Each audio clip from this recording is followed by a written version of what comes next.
হাজোৰ ৰামদিয়াৰ এখন বিশেষ সত্ৰ। এই সত্ৰখনত যদিহে ভক্তই লাৰু আগবঢ়াই মনৰ কামনাৰ সিদ্ধি হোৱাৰ লোকবিশ্বাস চলি আহিছে 1958 চনৰে পৰা। প্ৰায় 500 বছৰীয়া পৰম্পৰা অক্ষুণ্ণ ৰাখি আজি পৰ্যন্ত লাৰু পৰ্ব চলি আছে সত্ৰখনত। হাজোৰ ৰামদিয়াৰ ঐতিহাসিক শ্ৰী শ্ৰী লেংটা গোপীনাথ সত্ৰখনত কি আছে এই পুৰণি মহত্ব। হাজোৰ ৰামদিয়াৰ সস্তাৰ ৰাইজ আৰু গৈৰহৰ উদ্যোগত অষ্টপ্ৰহৰ ব্ৰত মহোৎসৱ। ৰামদিয়া শ্ৰী শ্ৰী লেংটা গোপীনাথ সত্ৰৰ উদ্যোগত সস্তাৰ ৰাইজ গৈৰহে প্ৰতি বছৰে উদযাপন কৰি আহিছে অষ্টপ্ৰহৰ ব্ৰত মহোৎসৱ। 5 বছৰীয়া পৰম্পৰা অক্ষুণ্ণ ৰাখিয়ে এই অষ্টপ্ৰহৰ ব্ৰতৰ লগত সংগতি ৰাখি ভক্তসকলে লোকবিশ্বাস অনুসৰি ভক্তৰ মনৰ কামনাৰ সিদ্ধিত 1958 চনৰ পৰাই প্ৰতি বছৰে পালন কৰি অহা অষ্টপ্ৰহৰ ব্ৰত আৰু লাৰু দিয়া পৰ্ব। কিয়নো লোকবিশ্বাস অনুসৰি পবিত্ৰ মাঘ মাহৰ ত্ৰয়োদশী দিনা শ্ৰী শ্ৰী লেংটা গোপীনাথ সত্ৰৰ অষ্টপ্ৰহৰ ব্ৰত মহোৎসৱত যিসকল ভক্তই লাৰু আগবঢ়াই আহিছে তেখেতলোকে মনোকামনা সিদ্ধি হোৱাৰ বাবে 1958 চনৰে পৰা পালন কৰি আহিছে এই লাৰু দিয়া পৰ্ব অষ্টপ্ৰহৰ ব্ৰত। এইবেলিও মাঘ মাহৰ ত্ৰয়োদশী তিথিৰ লগত সংগতি ৰাখি শ্ৰী শ্ৰী লেংটা গোপীনাথ সত্ৰৰ উদ্যোগত সস্তাৰ ৰাইজ গৈৰহে অনুষ্ঠিত কৰা অষ্টপ্ৰহৰ ব্ৰত মহোৎসৱ উপলক্ষে পুৱাৰে পৰা ভক্তৰ লানি নিচিকা সোঁত। ধূপচাকি নৈবদ্য আগবঢ়াই সেৱা লোৱাৰ লগতে হোম পুষ্পাঞ্জলি ল'বলৈ ভক্তৰ ভিৰ দেখা পোৱা গ'ল। উপস্থিত ভাৰতীয় জনতা পাৰ্টীৰ মেডিকেল চেলৰ আহ্বায়ক তথা গেট হস্পিটেলৰ পৰিচালন সঞ্চালক ডক্টৰ বেদব্ৰত পাঠক।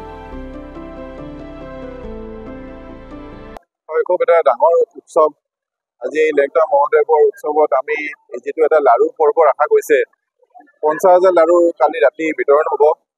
তাৰে লগত মানুহখিনিৰ যিটো এটা মনোবৃত্তি ভক্তপ্ৰাণ ৰাইজৰ যেতিয়াৰ পৰা আমাৰ প্ৰধানমন্ত্ৰী এই ৰাম মন্দিৰৰ স্থাপন কৰিছিলে তেতিয়াৰ পৰা দেখিবলৈ পাইছো ৰাইজৰ মাজত উলাহ আৰু মগৰ মানুহবিলাক সকলোৱে চব ফালৰ পৰা ধৰ্মকে ওলাই আহিছে। যোৱাবেলিও আমি বহুতো জেগাত লগত গৈছিলো।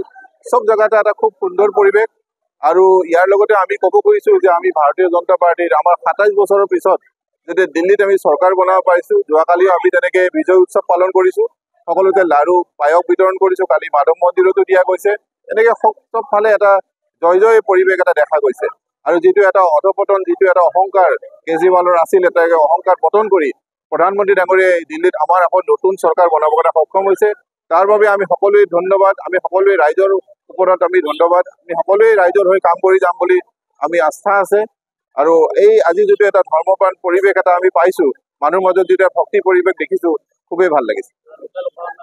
লোকে লোকাৰণ্য হৈ পৰিছে। চব জেগাত আপুনি দেখিছে আজি চব জেগাত সকলোৱে নাম কীৰ্তন কৰি ৰাইজৰ লেংটা মহাৰাজৰ আগত আজি নাম কীৰ্তন কৰিছে আৰু সকলোৱে এটা বহুত সুন্দৰ পৰিৱেশ এটা পোৱা গৈছে। আমাৰ এই সস্তাৰ শ্ৰী শ্ৰী লেংটা গোপীনাথ সত্ৰ আমাৰ ৰামদিয়াৰ ভিতৰত প্ৰাচীন এখন সত্ৰ।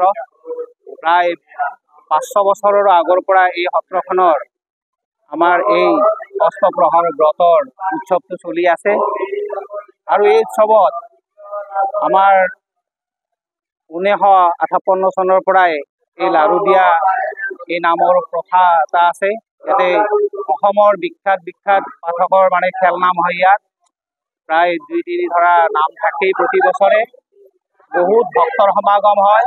অসম তথা অসমৰ বাহিৰৰ পৰাও কিছুমান ভক্ত প্ৰাণ লোকে আহি ইয়াত লাৰু আগবঢ়ায় আৰু লাৰু আগবঢ়াৰ এটাই বিশ্বাস আছে যে এই লাৰু আগবঢ়ালে মনৰ কামনা সিদ্ধি হয়। যিভাৱে ভক্তসকলে কামনা কৰে ভগৱান মহাপ্ৰভুৰ ওচৰত আৰু তেনেধৰণে পায়।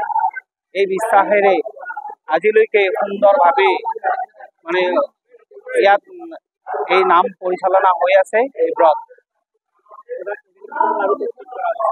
এইবিলাক আমি প্ৰায় 50,000 লাৰু প্ৰস্তুত কৰিছো আৰু লগতে ভক্তপ্ৰাণ লোকক আমি যাতে ইয়াতে ভোগ অলপ মানে তেওঁলোকক দিব পাৰোঁ তাৰ বাবেও প্ৰায় 25 থালমান ভোগৰো ব্যৱস্থা কৰিছো।